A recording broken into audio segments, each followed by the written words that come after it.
Concept of cost and revenue. Cost concept. When an entrepreneur undertakes an act of production, he has to use a various input.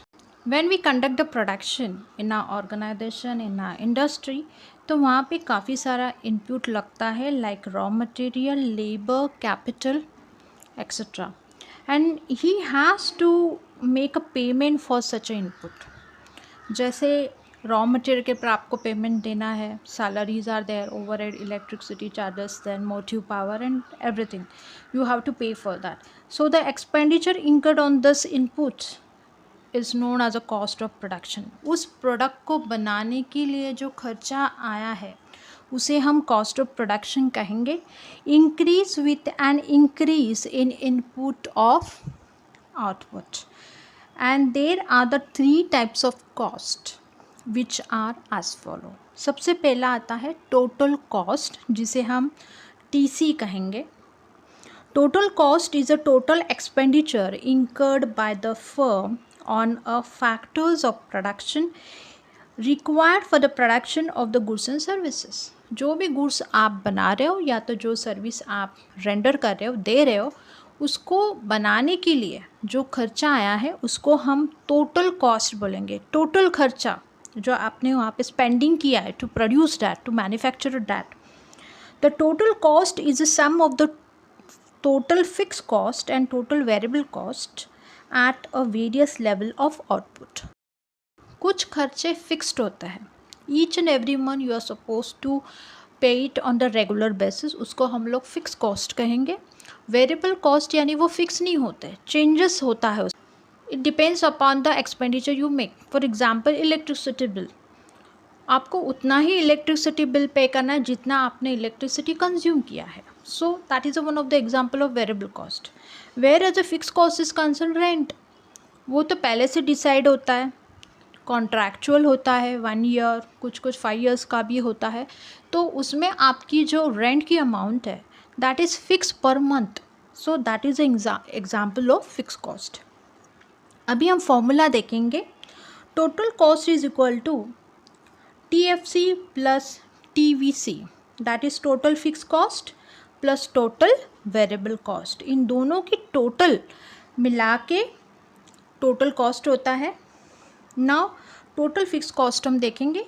Total fix cost are those expenditure or the expenses of production which incurred on the fixed factors such as land, machinery, etc. Whereas total variable cost is nothing but total variable cost are those expenditure or the expenses we can say of a production which are incurred on the variable factors such as labor, raw material, power, fuel, etc. अभी second concept देखेंगे, that is a average cost. उसको हम AC बोलेंगे. Average cost refers to the cost of production per unit. हर एक unit को बनाने के लिए मुझे कितना खर्चा आया है जब हम कैलकुलेट करते हैं तो उस कैलकुलेशन को हम बोलेंगे एवरेज कॉस्ट.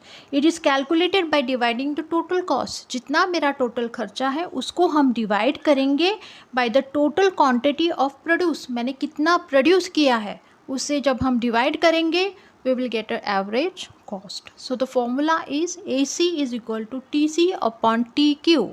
यहाँ पे AC का मतलब है average cost, TC means total cost, TQ means total quantity. यहाँ पे example भी उन्होंने दिया है. If the total cost of production of 40 units of a commodity, आपने 40 यूनिट्स प्रोड्यूस किया है और उसका कॉस्ट है 800, then the average cost will be 800. Total खर्चा आपने किया है. सो AC is equal to total cost divided by total quantity which is nothing but 800 divided by 40, यानी एक यूनिट बनाने के लिए आपको 20 रुपीज़ लगे हैं. ना मार्जिनल कॉस्ट देखेंगे, MC जिसे कहते हैं. Marginal cost is a net additional made to the total cost by producing one more unit of output. यहाँ पे फॉर्मूला देखते हैं. यहाँ पे small n is there which is nothing but number of unit produce, जिसे हम कहेंगे and MCN is equal to TCN minus TCN raised to -1. Now MCN मतलब क्या है? Marginal cost of a numbers of unit, और TCN means total cost of nth number of units. उसके बाद TCN minus raised to -1 is equal to total cost of a previous commodity. If a previous total cost of production 4 unit is 200 and total cost of producing 5 unit is 250, then as per the formula 250 minus 200 is equal to 50 rupees. So this will be my marginal cost. ये example आप करके रखिए. It might come in your MCQs type question. Online questions अगर आपकी in 2021 आपकी exam अगर online होती है तो in that case this type of small question can be asked from this topic. So इसका आप थोड़ा thoroughly करो. Not even that, even MCQ type of question you can have this type of question. तो आप इसका practice कर लीजिए. Now we will see the revenue concept. पहले हमने कॉस्ट कंसेप्ट देखा था जहाँ पे खर्चा होता है.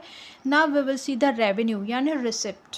The term revenue refers to the receipt obtain by the firm from the sale of certain quantity of a commodity at a given price in the market. जो भी हम रेवेन्यू इकट्ठा करते हैं मार्केट से उसको हम लोग रेवेन्यू कंसेप्ट में पढ़ेंगे. The concept of revenue relates to the total revenue. यहाँ पर जैसे हमारा टोटल कॉस्ट था, एवरेज कॉस्ट था, मार्जिनल कॉस्ट था, in this also we are going to have the 3 types of revenue, that is total revenue, then the average revenue and the marginal revenue. काफ़ी same है, little bit formula is different. पहले हम total revenue देखेंगे. Total revenue is a total sale proceed. मेरा total sale proceed कितना हुआ by selling the commodity at a given price. After that it is a total income of the firm. ये firm का income बताता है. Total revenue is calculated as follow. Total revenue is nothing but price into quantity. जो price of offer करते हैं it will get multiplied by the quantity you are offering for the sale. For example, if a firm sells 15 unit of a commodity at a price of 200 per unit, तो आपका total revenue होगा. Simple formula is the total revenue is equal to price into quantity, that is 200 into 15. Multiplication करने के बाद total revenue आएगा 3000. उसके बाद हम देखेंगे एवरेज रेवेन्यू जिसका फॉर्मूला है total revenue divided by total cost. अभी हम एग्जांपल की तरफ से देखेंगे. If the total revenue of 15 unit is 3000 then the average revenue will be calculated as follow. Formula पहले आपको लिखना है. Average revenue is equal to total revenue divided by total quantity. Total revenue आपका 3000 है divided by total quantity that is 15 rupees. So the average revenue will be ₹200. Now marginal revenue. Marginal revenue के लिए पहले आपको formula लिखना है. After that we will see the example. If the previous total revenue for the sale of 20 tables were 4000 and that for the sale of 21 tables are 4200. देखिए यहाँ पे दोनों के रेट अलग अलग हैं. So the marginal revenue will be calculated as follow. यहाँ पे फॉर्मूले लिखना है. उसके बाद 4200 minus 4000. So your margin is of 200 per table.